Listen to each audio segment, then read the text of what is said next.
Assalamualaikum warahmatullahi wabarakatuh. Perkenalkan, nama saya Rahima Zakia dari jurusan Akuntansi Program Studi Keuangan dan Perbankan Terapan dengan NIM 441604013. Pada kesempatan kali ini, saya akan mempresentasikan hasil skripsi saya yang berjudul Analisis Pengaruh Ukuran Perusahaan, Umur Perusahaan, Leverage, Pertumbuhan Penjualan, dan Return on Asset terhadap Tax Avoidance pada bank kategori buku 4 periode 2014 sampai 2019. Sebelumnya, saya berterima kasih kepada Bapak Heri dan Bapak Petrus selaku dosen pembimbing saya yang telah membantu dan membimbing saya hingga dapat menyelesaikan skripsi ini.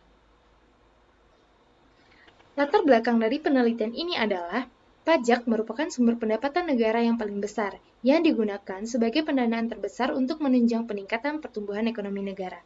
Sumber pendapatan negara ada tiga, yaitu yang pertama dari penerimaan pajak, baik dalam negeri maupun luar negeri, yang kedua penerimaan bukan pajak, dan yang ketiga hibah. Besarnya penerimaan negara sesuai dengan data yang telah dipublikasikan oleh Badan Pusat Statistik pada tabel yang telah disajikan mulai dari tahun 2014 sampai 2019.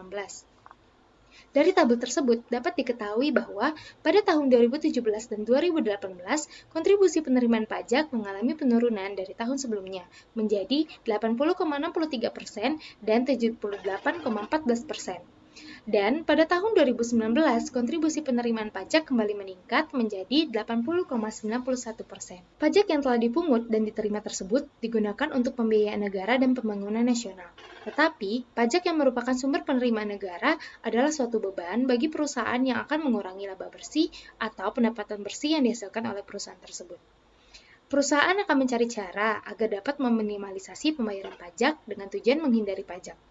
Menurut Mardiasmo 2016, menyatakan bentuk penghindaran pajak terdiri dari dua bentuk, yaitu tax avoidance dan tax evasion. Tax avoidance merupakan upaya legal dalam tindakan penghindaran pajak, sementara itu tax evasion merupakan upaya ilegal dalam tindakan penghindaran pajak. Jadi, dapat disimpulkan bahwa tax avoidance adalah salah satu usaha untuk meringankan beban pajak dengan tidak melanggar undang-undang.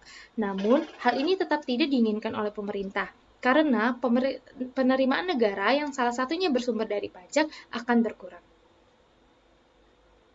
Lalu, terdapat banyak faktor yang mempengaruhi suatu perusahaan untuk melakukan penghindaran pajak. Di antaranya ada faktor ukuran perusahaan, umur perusahaan, leverage, return on asset, pertumbuhan penjualan, capital intensi, dan corporate social responsibility, serta faktor-faktor lainnya. Dalam penelitian ini juga terdapat beberapa research gap, di antaranya yaitu yang pertama, pada variabel ukuran perusahaan. Terdapat 3 peneliti yang menyatakan bahwa ukuran perusahaan berpengaruh signifikan terhadap tax avoidance, sementara 3 peneliti lainnya menyatakan bahwa ukuran perusahaan tidak berpengaruh signifikan terhadap tax avoidance. Selanjutnya, pada variabel umur perusahaan, terdapat 2 peneliti yang menyatakan bahwa umur perusahaan berpengaruh signifikan terhadap tax avoidance, dan 1 peneliti yang menyatakan bahwa umur perusahaan tidak berpengaruh signifikan terhadap tax avoidance. Pada variabel leverage, terdapat 3 peneliti yang menyatakan bahwa leverage berpengaruh signifikan terhadap tax avoidance, dan 4 peneliti lainnya yang menyatakan bahwa leverage tidak berpengaruh signifikan terhadap tax avoidance. Selanjutnya, pada variabel pertumbuhan penjualan, terdapat 2 peneliti yang menyatakan bahwa pertumbuhan penjualan berpengaruh signifikan terhadap tax avoidance, dan 1 peneliti yang menyatakan bahwa pertumbuhan penjualan tidak berpengaruh signifikan terhadap tax avoidance.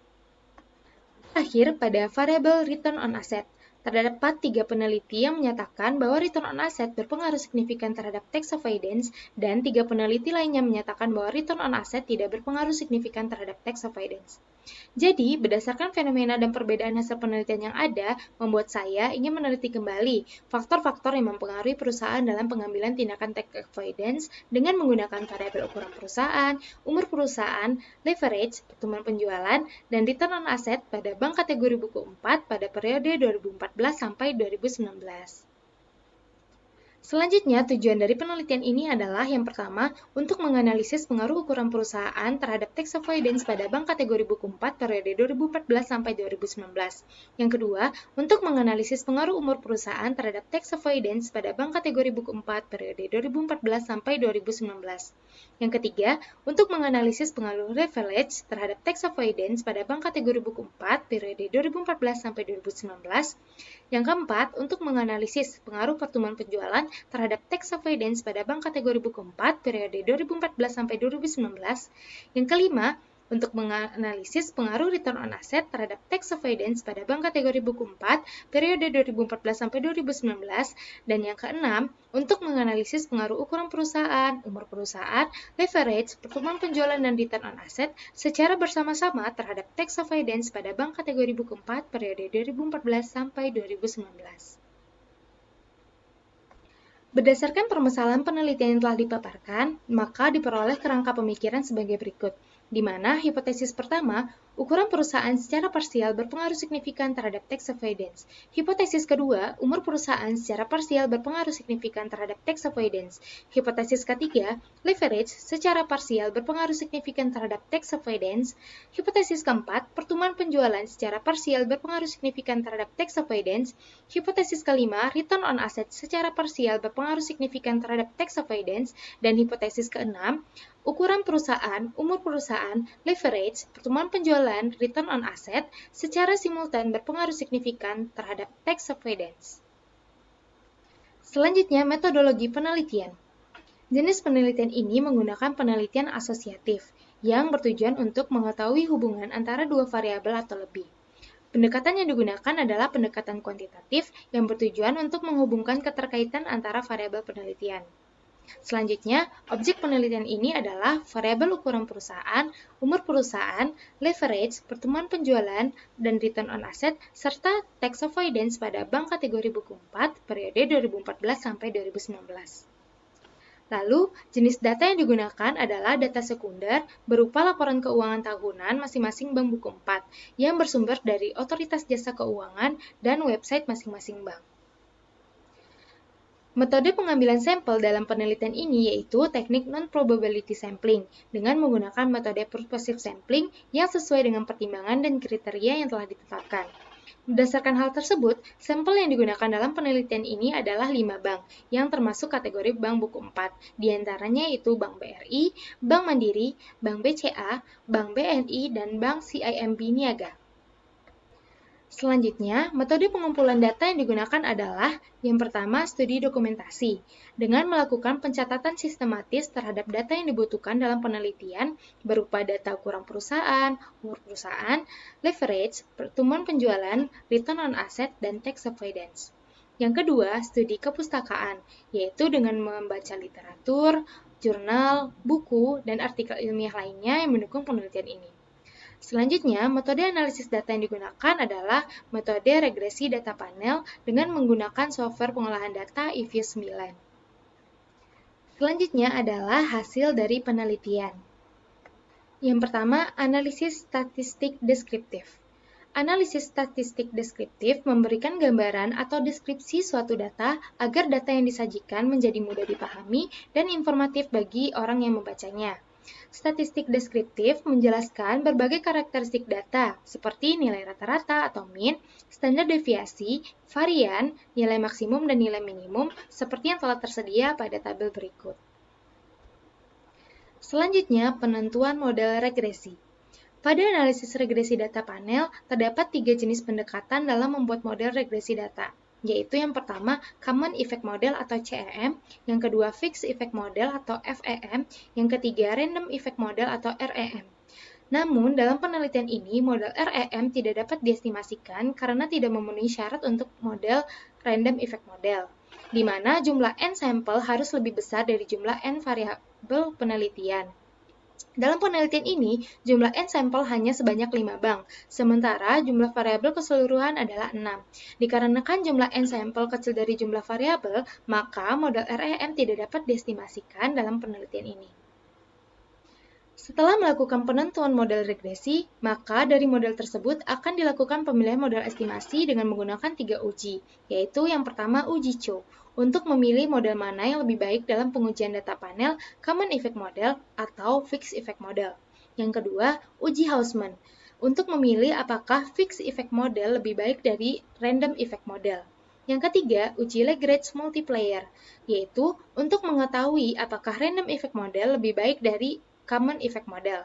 Namun, dalam penelitian ini, uji Hausman dan uji Lagrange multiplier tidak dapat dilakukan dikarenakan model random effect model tidak dapat diestimasikan dalam penelitian ini. Selanjutnya, pemilihan model estimasi menggunakan uji Chow untuk membandingkan model yang terbaik antara common effect model dan fixed effect model. Dalam hal ini, model yang dipilih untuk diestimasikan adalah common effect model, karena nilai probabilitas dari cross-section F-nya lebih besar dari 0,05. Selanjutnya, uji asumsi klasik. Uji asumsi klasik adalah analisis yang dilakukan untuk menilai apakah di dalam sebuah model regresi terdapat masalah-masalah asumsi klasik. Uji yang digunakan diantaranya adalah uji normalitas, uji multikolinearitas, uji heteroskedastisitas, dan uji autokorelasi. Uji asumsi klasik yang pertama adalah uji normalitas.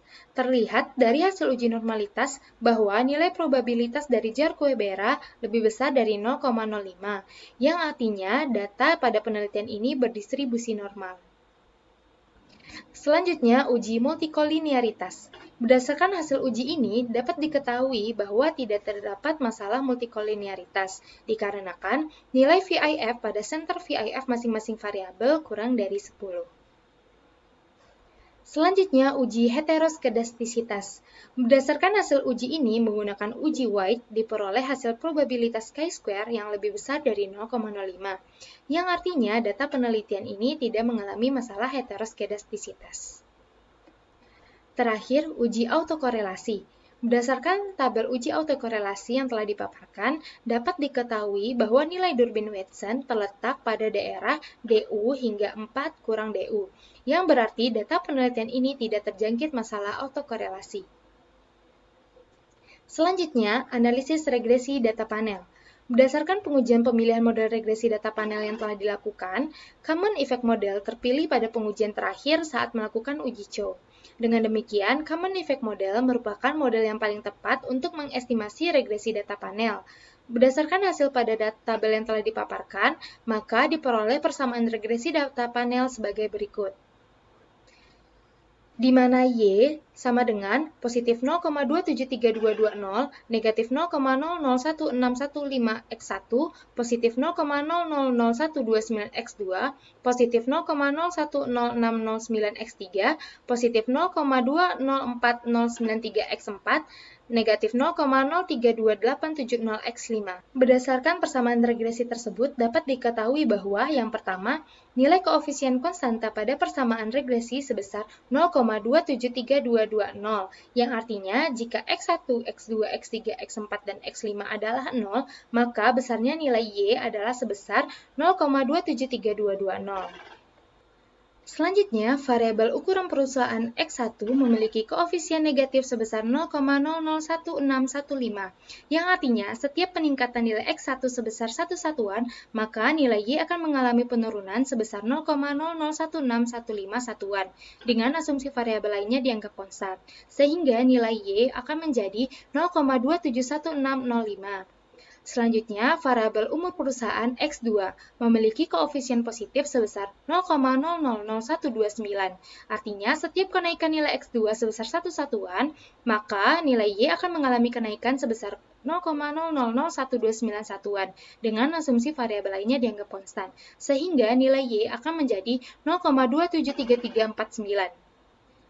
Selanjutnya, variabel reference X3 memiliki koefisien positif sebesar 0,010609, yang artinya setiap kenaikan nilai X3 sebesar 1 satuan, maka nilai Y akan mengalami kenaikan sebesar 0,010609 satuan, dengan asumsi variabel lainnya dianggap konstan, sehingga nilai Y akan menjadi 0,28389.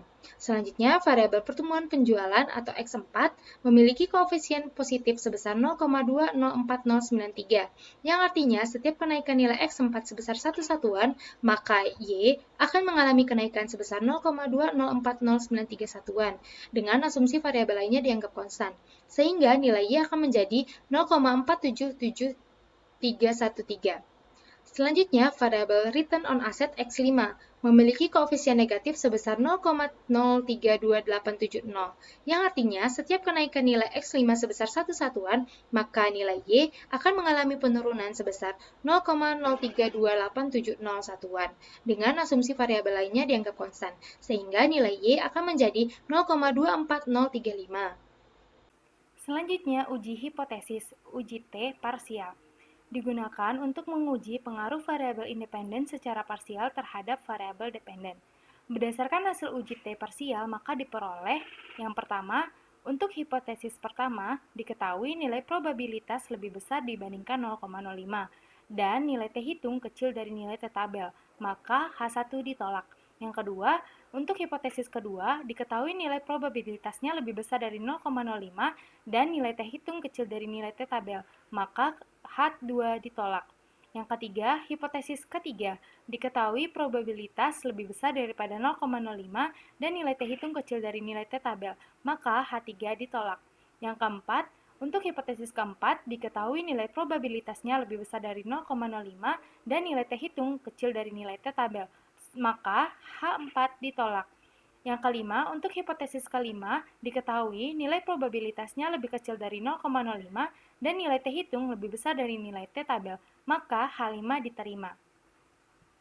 Selanjutnya, uji hipotesis uji F simultan untuk mengetahui pengaruh variabel independen secara simultan terhadap variabel dependen. Berdasarkan hasil uji F simultan, diperoleh hasil nilai F hitung lebih besar dari nilai F tabel dan nilai probabilitasnya kecil dari 0,05, yang artinya variabel ukuran perusahaan, umur perusahaan, leverage, pertumbuhan penjualan dan return on asset secara simultan berpengaruh signifikan terhadap tax avoidance. Selanjutnya, uji koefisien determinasi. Dapat dilihat dari nilai adjusted R-square sebesar 0,304472 atau 30,45%, yang artinya variabel ukuran perusahaan, umur perusahaan, leverage, pertumbuhan penjualan dan return on asset mampu menerangkan perubahan yang terjadi pada variabel tax avoidance sebesar 30,45%. Sementara sisanya sebesar 69,55% dipengaruhi oleh variabel lain yang tidak diteliti dalam penelitian ini. Berdasarkan hasil penelitian yang telah dilakukan, maka diperoleh kesimpulan yang pertama, ukuran perusahaan secara parsial tidak berpengaruh signifikan terhadap tax avoidance. Yang kedua, umur perusahaan secara parsial tidak berpengaruh signifikan terhadap tax avoidance. Yang ketiga, leverage secara parsial tidak berpengaruh signifikan terhadap tax avoidance. Yang keempat, pertumbuhan penjualan secara parsial tidak berpengaruh signifikan terhadap tax avoidance. Yang kelima, return on asset secara parsial berpengaruh signifikan negatif terhadap tax avoidance. Dan yang keenam, ukuran perusahaan, umur perusahaan, leverage, pertumbuhan penjualan dan return on asset secara simultan berpengaruh signifikan terhadap tax avoidance. Dari hasil penelitian ini disarankan untuk yang pertama, untuk bank kategori buku 4 diharapkan dapat meningkatkan return on asset agar dapat meningkatkan perolehan keuntungan laba perusahaan. Karena perusahaan yang memiliki tingkat keuntungan yang tinggi dapat membayar pajak perusahaan sesuai dengan peraturan perpajakan yang berlaku. Yang kedua, untuk masing-masing bank yang termasuk kategori buku 4, untuk tetap mempertahankan citranya, diharapkan agar manajemen perusahaan tidak mengambil resiko dengan melakukan tindakan tax avoidance. Yang ketiga, untuk penelitian selanjutnya, disarankan untuk menggunakan variabel lain yang mempengaruhi tax avoidance yang tidak diteliti dalam penelitian ini karena kecilnya nilai koefisien determinasi. Baiklah, sekian hasil presentasi dari skripsi saya. Kurang lebihnya mohon maaf dan semoga bermanfaat untuk kita semua. Dan terima kasih atas perhatiannya. Wassalamualaikum warahmatullahi wabarakatuh.